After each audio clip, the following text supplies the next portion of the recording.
Good morning class. तो आज हम लोग बिहार की नदियाँ जो ये टॉपिक है इस टॉपिक को हम लोग कवर करेंगे। बिहार की जो नदियाँ हैं, ठीक है, प्रमुख नदी।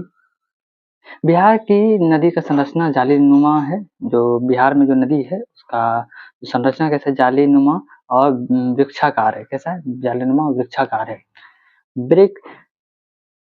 बिहार की नदी तंत्र मुख्यतः नदी तंत्र का मुख्यतः गंगा पर आधारित है। जो बिहार का जो नदी तंत्र है मुख्यतः गंगा पर आधारित है। और उत्तर बिहार की नदियाँ ज़्यादातर हिमालय से निकलती है। उत्तर बिहार की जितनी भी नदियाँ हैं वो ज़्यादातर हिमालय से निकलती है। और जबकि दक्षिण बिहार की नदियाँ पठारी नदियाँ हैं। और जो दक्षिण बिहार की जो नदियाँ हैं वो पठारी नदियाँ हैं। उत्तर बिहार की नदियों का धारा जो है, धारा प्रवाहित तेज है। जो ठीक है, और जो उत्तर बिहार की जो नदियाँ हैं उसकी धारा का जो प्रवाह है वो तेज है। और जबकि दक्षिण बिहार की नदियाँ केवल वर्षा ऋतु में ही प्रचुर पानी मिलता है। और वर्षा ऋतु में ही प्रचुर मात्रा में पानी देखने को मिलता है और ग्रीष्म ऋतु में सूख जाता है। ठीक है, बिहार की ज़्यादातर नदियाँ की धारा गंगा में मिलती है। बिहार की जितनी भी नदियाँ हैं, जितनी भी नदियों का धारा है वो सभी धारा गंगा में लगभग मिल जाती है। बिहार की ज़्यादातर नदियाँ जो है धारा है वो गंगा में मिल जाती है। और गंगा नदी तंत्र जो है, गंगा नदी तंत्र की कुल लंबाई 2525 किलोमीटर है। जबकि बिहार में यह केवल 445 किलोमीटर प्रवाहित होती है। बिहार में कितना, 445 किलोमीटर प्रवाहित होती है। झारखंड सहित बिहार में गंगा की कुल लंबाई 445 किलोमीटर है। और अगर बोलेगा वर्तमान बिहार में तो 405 किलोमीटर है। वर्तमान बिहार में 405 है और गंगा बिहार झारखंड सहित बिहार में बोलेगा तो 445 किलोमीटर है। गंगा नदी जो है लगभग बिहार के मध्य में, गंगा नदी जो लगभग बिहार के मध्य में जो वो बिहार के दो भागों में बांटती है। जो बिहार को दो भागों में बांटती है। गंगा का प्रवाह बिहार के पश्चिम से पूर्व की ओर होता है। गंगा का जो प्रवाह है वो बिहार में पश्चिम से पूर्व की ओर है। और बक्सर जिला में चौसा में गंगा नदी बिहार में प्रवेश करती है और कटिहार से बाहर निकल जाती है। बक्सर का जो चौसा का जो जगह है, जो वहाँ पे गंगा जो बिहार में प्रवेश करती है और कटिहार से बाहर चली जाती है। और ये कटिहार से बाहर झारखंड में जाती है। उसके बाद ये पश्चिम बंगाल में चली जाती है। बिहार में 12 जिले में गंगा नदी गुजरती है। 12 जिलों से गंगा नदी गुजरती है। वो क्रम इस प्रकार है। बक्सर के चौसा में जो प्रवेश करती है। बक्सर, सारण, भोजपुर, वैशाली, पटना, समस्तीपुर, बेगूसराय, लखीसराय, खगड़िया, मुंगेर, कटिहार, भागलपुर। ये जो है ये 11 जो है जिले हैं, सॉरी 12 जिले हैं जो जिसमें गंगा नदी प्रवाहित होती है। बक्सर, सारण, भोजपुर, वैशाली, पटना, समस्तीपुर, बेगूसराय, लखीसराय, खगड़िया, मुंगेर, कटिहार और भागलपुर है। गंगा नदी सर्वाधिक पटना में 99 किलोमीटर प्रवाहित होती है। गंगा नदी जो है सर्वाधिक पटना में 99 किलोमीटर प्रवाहित होती है। बिहार में गंगा नदी की चौड़ाई 500 मीटर से लेकर 4 किलोमीटर तक देखने को मिलता है। बिहार में जो गंगा नदी जो है ये 500 मीटर से लेकर 4 किलोमीटर तक देखने को मिलती है। और बिहार में नदियों को दो भागों में बांटा गया है। नदियों के प्राकृतिक आधार पर गंगा के उत्तर की नदियां तथा गंगा की दक्षिण की नदियां अलग अलग लक्षण देखने को मिलता है। जैसे गंगा के उत्तर, जैसे उत्तर बिहार की नदियां बोले ये हिमालयी नदियां हैं। ये उसका उद्गम जो है ये हिमालय से हुआ है। जो उत्तर बिहार की नदियां हैं इसका जो उद्गम हुआ है ये हिमालय से हुआ है। इसमें सालों भर पानी देखने को मिलता है। और उत्तर बिहार की नदियां में बाढ़ का कारण बनती है। इसमें जो है ना बाढ़ का कारण बनती है उत्तर बिहार की नदियां।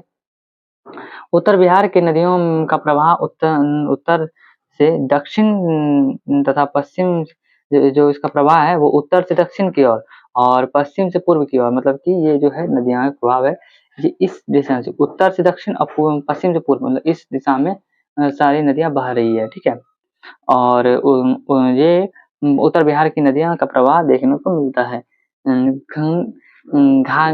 घाघरा, गंडक, बागमती, कमला, कोसी और महानदी जैसी ये नदियां हिमालय से निकलती है। जो घाघरा है, गंडक है, बागमती है, कमला, कोसी और जो है आपका महानंदा जैसी नदियां जो है हिमालय से निकलती है। दक्षिण बिहार की नदियां या पठारी नदियां बोलते हैं।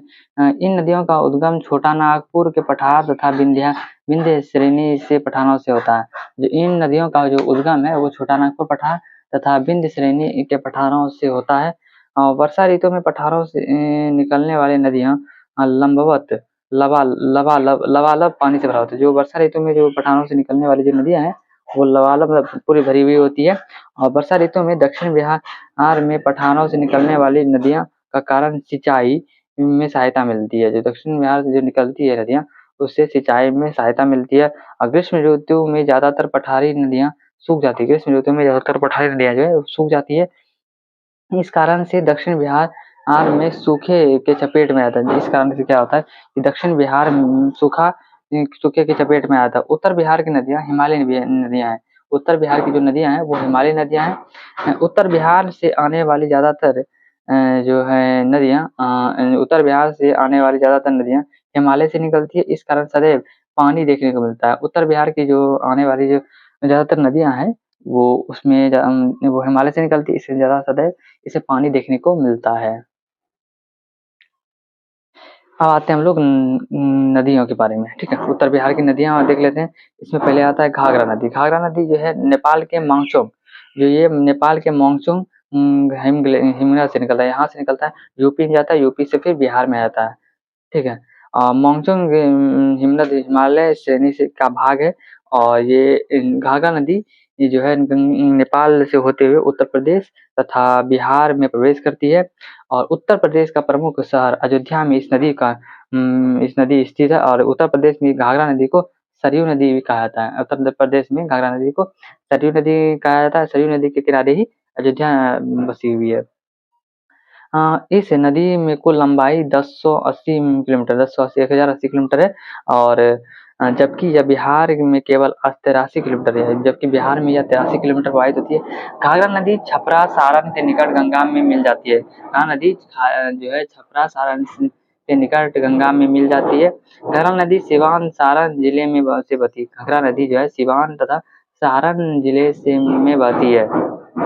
सिवान और सारण जिले में बहती है। घाघरा नदी उत्तर प्रदेश और बिहार के सीमा पर स्थित है। घाघरा नदी जो है आपका उत्तर प्रदेश तथा बिहार की सीमा पर स्थित है।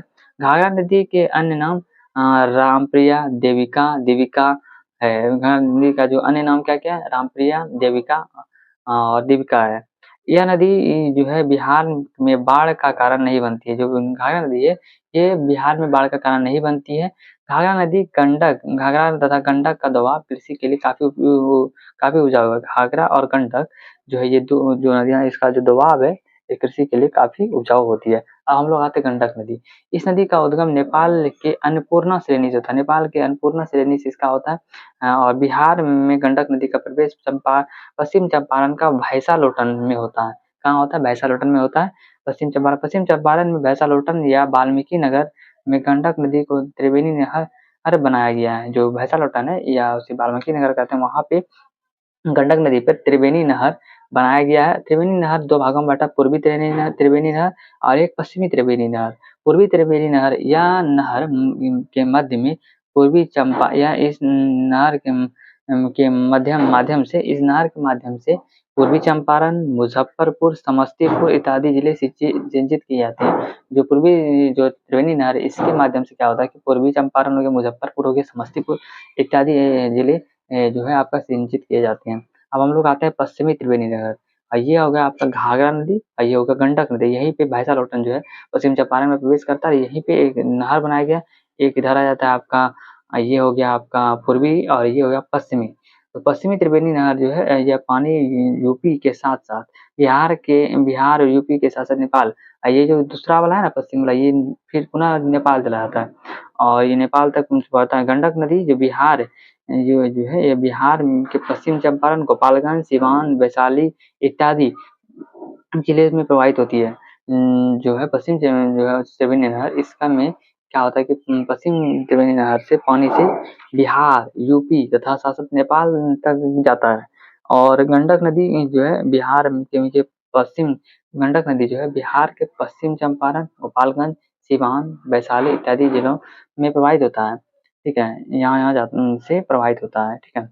गंडक नदी हाजीपुर के निकट गंगा में मिल जाती है। जो है आपका ये गंडक नदी जो है ये हाजीपुर के निकट गंगा में मिल जाता है। ठीक है। और ये यहाँ जो घाघरा नदी था ये सिवान के जो है आपका छपरा जो है सारण के निकट गंगा में मिलती है। और ये आपका हाजीपुर के निकट जो गंगा में मिल जाती है।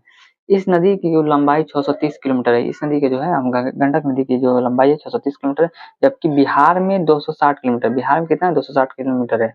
और गंडक नदी बिहार के पश्चिम में बिहार तथा यूपी की सीमा पर स्थित है। गंडक नदी जो है बिहार के पश्चिम में और बिहार तथा यूपी के सीमा पर स्थित है। घाघरा नदी गंडक नदी का दोआब कृषि के लिए उपयुक्त माना जाता है। गंडक नदी की सहायक नदी काकर नदी, हरहा नदी और भावसा नदी ये है प्रमुख नदियां हैं। गंडक नदी की जो सहायक नदी है काका नदी, हरहा नदी और भवसा नदी जो प्रमुख है। गंडक नदी का अन्य नाम सप्त गंडकी, काली गंडकी, सदानीरा और नारायणी है। गंडक नदी का अन्य नाम क्या है? सप्तकर्णी, काली गंडकी, सदानीरा और नारायणी है। गंडक नदी में सदैव पानी रहता है। गंडक नदी में जो है सदैव पानी रहता है और तथा पानी का दबाव अन्य नदियों की अपेक्षा अधिक होता है। जो अन्य नदियों की अपेक्षा इसमें अधिक होता है। और इसी प्रकार गंडक नदी को सदानीरा भी कहा था। इस प्रकार सदानीरा कहा था। गंगा तथा गंडक नदी के संगम पर सोन मेला, गंगा तथा गंडक नदी के संगम पर सोन मेला कार्तिक माह में आयोजित किया जाता है। ठीक है। बूढ़ी गंडक, बूढ़ी गंडक का उद्गम सोमेश्वर से नीचे होता है। कहाँ से होता है? सोमेश्वर से नीचे। पश्चिम चंपारण के विश्वपुर स्थान में चौतरवा चौर में बूढ़ी गंडक का उद्गम होता है। कहाँ होता है? चौतरवा चौर में, जो पश्चिम चंपारण का विश्वपुर स्थान के चौतरवा चौर में ये बूढ़ी गंडक का उद्गम होता है और यही इसको सोमेश्वर से नहीं होता है। ठीक है।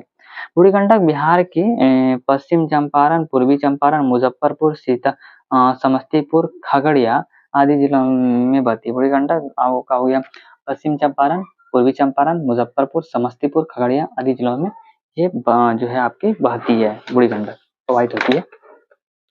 ये हो गया घाघरा। घाघरा को यहाँ अयोध्या में हम लोग सरयू नदी कहते हैं। ये हो गया आपका यहाँ मिल गया छपरा के पास सारण। और ये गंडक नदी जो है ये आपका आ गया यहाँ पे ये हाजीपुर के पास। अब बूढ़ी गंडक, बूढ़ी गंडक जो है ये आपका जो है खगड़िया में गंगा मिल जाती है। खगड़िया में ये बूढ़ी गंडक जो है गंगा नदी मिल जाती है। इस नदी की कुल लंबाई 320 किलोमीटर और ये संपूर्ण बिहार में ही प्रवाहित होता है, क्योंकि पश्चिम चंपारण से निकलता है, बिहार से ही निकलता है सोमेश्वर श्रेणी से, और बिहार में ही ये खगड़िया मिल जाता है। बूढ़ी गंडक का निम्न सहायक नदी जो है बागमती, हरहा, पाई पंडी और मसान नदी है। जो है बागमती, हरहा, पंडई और मसान नदी।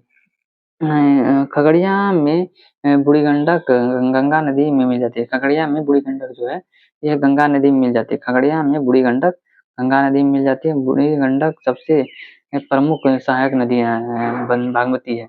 बूढ़ी गंडक का जो है सबसे प्रमुख सहायक नदी बागमती है। खगड़िया में बूढ़ी गंडक जो है गंगा नदी में मिल जाती है। और बूढ़ी गंडक का सबसे प्रमुख सहायक नदी बागमती है। बूढ़ी गंडक का सबसे प्रमुख नदी कौन सा है? बागमती है। बागमती नदी हम लोग आ जाते हैं। बागमती देखिए बागमती नदी जो है इस नदी का उद्गम नेपाल के महाभारत श्रेणी से होता है। कहाँ से होता है? नेपाल की महाभारत श्रेणी से होता है। और इस नदी का कुल लंबाई 559 किलोमीटर है, जबकि बिहार में यह 394 किलोमीटर में बहती है। बिहार में बागमती नदी प्रवेश सीतामढ़ी में होता है। इसका प्रवेश सीतामढ़ी में होता है। ये सीतामढ़ी जो है ये बिहार की नदियाँ सीतामढ़ी, पूर्वी चंपारण, मुजफ्फरपुर, समस्तीपुर, दरभंगा आदि जिलों में बाढ़ का कारण भी बनती है बूढ़ी बागमती। ठीक है। खगड़िया के समीप यह बागमती नदी जो है बूढ़ी गंडक में मिल जाती है। कहाँ मिल जाती है? खगड़िया के समीप आता है और बूढ़ी गंडक जो है बूढ़ी गंडक में मिल जाती है और ये खगड़िया के समीप मिल जाती है। और बागमती का जो है निम्नलिखित जो है सहायक नदी हम लोग देख लेते हैं। लाल बकैया, मुरैंगी, लखनदेही, अधवारा जो है अधवारा को हम लोग छोटी बागमती कहते हैं। बागमती नदी की एक धारा जो है पूर्वी की और कोसी में जो भी जाती है। बागमती नदी जो है की एक धारा जो है पूर्व की ओर कोसी में भी जाता है। कहाँ जाता है? पूर्व की ओर एक कोसी में जाता है। बागमती तथा कोसी के दोआब पर सर्वाधिक बाढ़ देखने को मिलता है। बागमती तथा कोसी के दोआब में बागमती नदी का एक धारा पूर्व की ओर कोसी में भी मिल जाता है और एक जो है आपका इसका ये आपका बूढ़ी गंडक में मिल जाता है और ये मिल जाती है। और बागमती नदी कोसी नदी के दोआब में सर्वाधिक बाढ़ का कारण देखने को मिलता है। और देखिए यहाँ पे जो बूढ़ी गंडक आ रही है यहाँ पे लास्ट में जाके ये खगड़िया में मिल जाती है बागमती बूढ़ी गंडक में। और फिर ये गंगा में मिल जाती है दोनों। हम लोग आते हैं हम लोग कमला। कमला नदी जो है इस नदी का उद्गम हिमालय के महाभारत श्रेणी से ही है। यह नदी बिहार के मधुबनी में प्रवेश करती है। कहाँ होती है? बिहार में मधुबनी में। कमला की धारा मधुबनी, सुपौल, समस्तीपुर आदि जिले में बाढ़ का कारण लाती है। और कमला नदी में बलान नदी में मिलने के बाद इसे कमला बलान कहते हैं। कमला नदी में बलान नदी मिलने के बाद इसे कमला बलान हो जाती है। कमला नदी कोसी नदी की एक प्रमुख सहायक नदी है। कमला नदी कोसी नदी की एक प्रमुख सहायक नदी है। कोसी नदी, इस नदी का उद्गम नेपाल के काठमांडू के गोसाई धाम काठमांडू के गोसाई धाम से होता है। नेपाल में इस नदी को सप्तकोसी के नाम से जाना जाता है। बिहार में इस नदी का प्रवेश सुपौल से होता है। कहाँ होता है? सुपौल से होता है। कोसी नदी का प्रवाह क्षेत्र सुपौल, सहरसा, मधेपुरा, पूर्णिया, कटिहार आदि जिलों में होता है। जो कोसी नदी है इसका प्रवाह क्षेत्र सुपौल, सहरसा, मधेपुरा, पूर्णिया और कटिहार आदि जिलों में होता है। कोसी नदी के मार्ग अत्यधिक मोड़दार है। कोसी नदी का जो मार्ग है वो अत्यधिक मोड़दार है। इस कारण से उत्तर बिहार में कोसी नदी बाढ़ का प्रमुख कारण बनता है। मोड़दार होने के कारण होता है ये जो है आपका बाढ़ का कारण प्रमुख बनती है। और बाढ़ के कारण कोसी नदी को बिहार का शोक कहा जाता है। बाढ़ जो अत्यधिक आता है इसीलिए इसको बिहार का शोक कहा जाता है। और कोसी नदी निम्नलिखित की सहायक नदी है: अरुण कोसी, ताम्र कोसी और कमला। कमला जो भी ये इसके पहले पढ़े वो भी एक कोसी नदी की एक सहायक नदी है। कटिहार के कुर्सेला में यह नदी, कटिहार का जो कुर्सेला है यह नदी जो है गंगा में मिल जाती है। कोसी नदी की जो लंबाई है बिहार में 260 किलोमीटर है। बिहार में इसका जो लंबाई है कोसी नदी का 260 किलोमीटर है। महानंदा नदी, इस नदी का उद्गम पश्चिम बंगाल के दार्जिलिंग से होता है। पश्चिम बंगाल के दार्जिलिंग जिले में होता है। महानंदा नदी बिहार में पूर्वी बिहार जो है महानंदा नदी बिहार के पूर्वी नदी है। बिहार का सबसे पूर्वी नदी है। बिहार में इस नदी का प्रवेश किशनगंज में होता है। बिहार में इस नदी का उद्गम कहाँ होता है? किशनगंज में होता है। तो ये किशनगंज पूर्णिया होते हुए तो कटिहार के मनिहारी में यह नदी गंगा मिल जाती है। किशनगंज पूर्णिया में आता है और ये कटिहार में मनिहारी में यह गंगा नदी में मिल जाती है।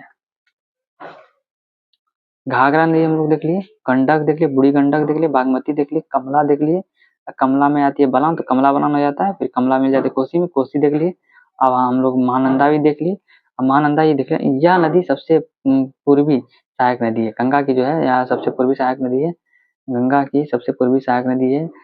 गंगा पश्चिम बंगाल में बिहार के उत्तर पूर्वी सीमा पर स्थित है। जो है जो महानंदा नदी है यह पश्चिम बंगाल और बिहार के उत्तर पूर्वी सीमा पर स्थित है। कहाँ? उत्तर पूर्वी सीमा, यहाँ ना सीमा पे है ना। इधर पश्चिम बंगाल हो गया और ये बिहार हो गया, इसके उत्तर पूर्वी सीमा पे है। महानंदा नदी किशनगंज तथा पूर्णिया आदि जिले में बाढ़ का कारण होती है। ये भी बाढ़ का कारण होती है। किशनगंज, पूर्णिया, उसके बाद कटिहार, कटिहार में मनिहारी में गंगा मिल जाती है। और महानंदा नदी मार्ग परिवर्तन के लिए अधिक कुख्यात है। ये जो है अपना मार्ग परिवर्तन के लिए अधिक प्रसिद्ध है, ख्यात है। दक्षिण बिहार की नदी हम लोग देख लेते हैं। कर्मनाशा नदी, कर्मनाशा नदी जो है ये कर्मनाशा नदी का उद्गम विंध्य पर्वत श्रेणी के कैमूर पहाड़ी में होता है। जैसे होता है जो है आपका कर्मनाशा नदी है, ये कर्मनाशा नदी का उद्गम विंध्य आयन पर्वत श्रेणी कैमूर में होता है। कर्मनाशा नदी कैमूर से होते हुए बक्सर के चौसा में गंगा नदी मिल जाती है। कर्मनाशा नदी कैमूर से होते हुए बक्सर के चौसा में मिल जाती है, गंगा नदी में मिल जाती है। यह नदी बिहार तथा उत्तर प्रदेश के सीमा निर्धारित करता है। यह जो नदी है ना बिहार, और यह जो नदी है ये कर्मनाशा नदी, ये बिहार और उत्तर प्रदेश की सीमा पर निर्धारित करती है। धार्मिक दृष्टिकोण से यह अशुभ नदी माना जाता है। कर्मनाशा नदी कुल लंबाई 192 किलोमीटर है। ये धार्मिक दृष्टिकोण से यह अशुभ नदी माना जाता है। ये बिहार के तथा उत्तर प्रदेश की सीमा को निर्धारण करती है। इसकी कुल लंबाई 192 किलोमीटर है। सोन नदी है, सोन नदी, इस नदी का उद्गम अमरकंटक से होता है। मध्य प्रदेश से होते हुए यह झारखंड पहुंचती है। सोन नदी झारखंड के बाद यह रोहतास में सोन नदी बिहार में प्रवेश करती है। और यह बिहार में यह नदी रोहतास, औरंगाबाद, अरवल, पटना में प्रवाहित होती है। पटना के मनेर में ये गंगा मिल जाती है, कहाँ गंगा मिल जाती है। और सोन नदी का जो दक्षिण बिहार की सबसे सोन नदी जो है यह दक्षिण बिहार की सबसे लंबी नदी है। इस नदी के में इस नदी पर एक 1974 में इस नदी पर 1974 में इंद्रपुरी बांध का निर्माण हुआ था। जो इस सोन नदी का दक्षिण बिहार की सबसे लंबी नदी है और इस नदी पर 1974 में इंद्रपुरी बांध का निर्माण हुआ था। ठीक है। कर्मनाशा नदी ये बिहार और यूपी का जो सीमा निर्धारण करता है, ये आपका सोन नदी है। सोन नदी आपका मध्य प्रदेश के अमरकंटक से निकलता है, झारखंड जाता है, झारखंड में से रोहतास में प्रवेश करता है बिहार में रोहतास, औरंगाबाद, अरवल, पटना। 1872 ईस्वी में रोहतास का जो डेरी ऑन सोन है वहाँ पे बांध बनाकर नहर निकाला गया। यह नहर यह बिहार का सबसे पुराना नदी घाटी परियोजना है। जो बिहार का ना 1872 में जो डेरी ऑन सोन में बांध बनाया गया, ये सबसे पुराना घाटी परियोजना है। ठीक है, नदी घाटी परियोजना है। इसके माध्यम से रोहतास, औरंगाबाद, अरवल, पटना आदि में सिंचाई की जाती है। ठीक है। सोन नदी गंगा की सबसे प्रमुख जो है दक्षिण सहायक नदी है। ठीक है। सोन नदी जो है गंगा की सबसे प्रमुख दक्षिणी सहायक नदी है। सोन नदी बिहार में कुल लंबाई इसकी 202 किलोमीटर है। सोन नदी जो है बिहार में कुल लंबाई इसका कितना है, 202 किलोमीटर। पुनपुन नदी आते हैं हम लोग, ये तीसरा नदी है दक्षिण बिहार का। इस नदी का उद्गम छोटा नागपुर के पठार के चौराहा की पहाड़ी से होता है। पुनपुन नदी एक पठारी नदी है। पुनपुन नदी क्या है, एक पठारी नदी है। इसका उद्गम झारखंड में होता है। ठीक है। पुनपुन नदी वर्षा ऋतु में वर्षा अधिक होती है, जबकि ग्रीष्म ऋतु में पानी ज्यादा होता है। पुनपुन नदी में वर्षा ऋतु में जो है आपका इसमें जल जो है इसमें अधिक होता है, जबकि ग्रीष्म ऋतु में पानी कम होता है। तो यहाँ पे जो है पानी अधिक होता है, वर्षा नहीं होगा, पानी होगा। ठीक है। पुनपुन नदी में वर्षा ऋतु में पानी अधिक होता है, जबकि ग्रीष्म ऋतु में पानी कम देखने को मिलता है। औरंगाबाद में यह नदी जो है बिहार में प्रवेश करती है। औरंगाबाद में यह नदी बिहार में प्रवेश करती है। औरंगाबाद होते हुए यह पुनपुन नदी अरवल पहुंचती है। अरवल के अंततः यह पटना के फतुहा में या गंगा नदी में मिल जाती है, फतुहा में जाके। पुनपुन नदी एक मौसमी नदी है। पुनपुन नदी क्या है, एक मौसमी नदी है। इसकी सहायक नदी रामरेखा, बिलारो आदि है। इसकी सहायक नदी क्या है, रामरेखा, बिलारो है। ठीक है। फाल्गु नदी इस नदी का उद्गम छोटा नागपुर के पठार से होता है। इस नदी का उद्गम कहाँ होता है, छोटा नागपुर के पठार से होता है। झारखंड के क्षेत्र में होता है। झारखंड के हाजीपुर में इस नदी का उद्गम होता है। झारखंड के हाजीपुर में इस नदी का उद्गम होता है। झारखंड के हाजीपुर में इस नदी का उद्गम होता है। कहाँ होता है, झारखंड का हाजीपुर। हाँ, झारखंड के हजारीबाग में। हाजीपुर तो कहाँ है, बिहार में है, सॉरी। झारखंड के हजारीबाग में इस नदी का उद्गम होता है। फाल्गु नदी जो है, इस नदी का उद्गम जो है छोटा नागपुर के पठार से झारखंड में होता है, और यह जो है झारखंड के हजारीबाग में इसका उद्गम होता है। बिहार में फाल्गु नदी प्रवेश होता है। बिहार में फाल्गु नदी प्रवेश गया से होता है। कहाँ होता है, गया में। गया में मोहाना और तथा तिलांजना नदी की धारा मिलने के बाद फल्गु नदी की सहायक बनती है। गया में मोहाना और तथा तिलांजना नदी की धारा में मिलने के बाद फल्गु नदी कहलाती है। गया में जो है आपका मोहाना तथा तिलांजना नदी की धारा मिलने से यह फल्गु नदी कहलाती है। ठीक है। फल्गु नदी का प्राचीनतम नाम निरंजना है। धार्मिक दृष्टिकोण से यह बिहार का एक प्रमुख नदी है। और निरंजना नदी के तट पर गौतम बुद्ध की ज्ञान प्राप्ति हुई थी। और पितृ पक्ष मेला जो पिंडदान फल्गु नदी तट पर ही किया जाता है। जहानाबाद में बराबर की पहाड़ी के पास यह नदी दो भागों में बढ़ जाती है। जहानाबाद में बराबर की पहाड़ी के पास यह दो भागों में बढ़ जाती है। एक धारा पटना की ओर जाती है, जबकि दूसरी धारा मुंगेर की ओर चली जाती है। सकरी नदी जो है, यह नदी का उद्गम झारखंड के हजारीबाग में होता है। छोटा नागपुर के पठार से यह निकलता है। कहाँ से निकलता है, छोटा नागपुर के ये पठार से निकलने के बाद यह बिहार के गया, नवादा, मुंगेर आदि जिलों में बहती है। छोटा नागपुर के पठार से निकलने के बाद यह बिहार के गया, नवादा और मुंगेर आदि जिलों में बहती है। नवादा में इस नदी में नहर के माध्यम से सर्वाधिक सिंचाई होती है। नवादा में इस नदी के माध्यम से नवादा में इस नदी के नहर के माध्यम से सर्वाधिक सिंचाई होता है। किउल नदी, इस नदी का उद्गम हजारीबाग के पठार से हुई है और बिहार में दक्षिण बिहार में यह नदी जमुई जिला में प्रवेश करती है। यह लखीसराय के क्षेत्र में बहती है। इस नदी के माध्यम से सिंचाई की जाती है। इस नदी के माध्यम से सिंचाई की जाती है। इसमें प्रमुख सहायक नदी हरोहर, अंजन और वर्नर नदी है। इसका प्रमुख सहायक नदी हरोहर, अंजन और वर्नर नदी है। हम लोग अजय नदी आते हैं। अजय नदी छोटा नागपुर के पठार से निकलती है। छोटा नागपुर के पठार से निकलती है। इस नदी का उद्गम जो है जमुई जिले के चकाई के पहाड़ी से है। चकाई की पहाड़ी से है, ठीक है। उद्गम का जमुई जिले के चकाई की पहाड़ी से। इस नदी का वो अंजमती नदी के नाम से जानते हैं। इस नदी को अंजनीमती नदी के नाम से जाना जाता है। चाना नदी, चाना नदी की उत्पत्ति छोटा नागपुर के पठार से होता है। यह राजगीर के निकट पहाड़ियों के अवरोधक के कारण यह सिमट जाता है। चानन नदी जो है इसकी उत्पत्ति छोटा नागपुर के पठार से होता है। यह नदी राजगीर के जो निकट जो पहाड़ियां हैं उसके अवरोध मतलब रुकावट के कारण जो नदी है वहीं रुक जाती है, सिमट जाती है। तो ये हमारा जो टॉपिक था, जो बिहार की नदियां, ये हमारा टॉपिक कवर हुआ। हम लोगों ने उत्तर बिहार की नदियां, दक्षिण बिहार की नदियां, सारी नदियों को हम लोग इस वीडियो में कवर कर दिए। इसके बाद हम लोग नेक्स्ट वीडियो में बिहार की का जो खनिज संसाधन है उसको डिस्कस करेंगे। Thanks for watching. जय हिंद।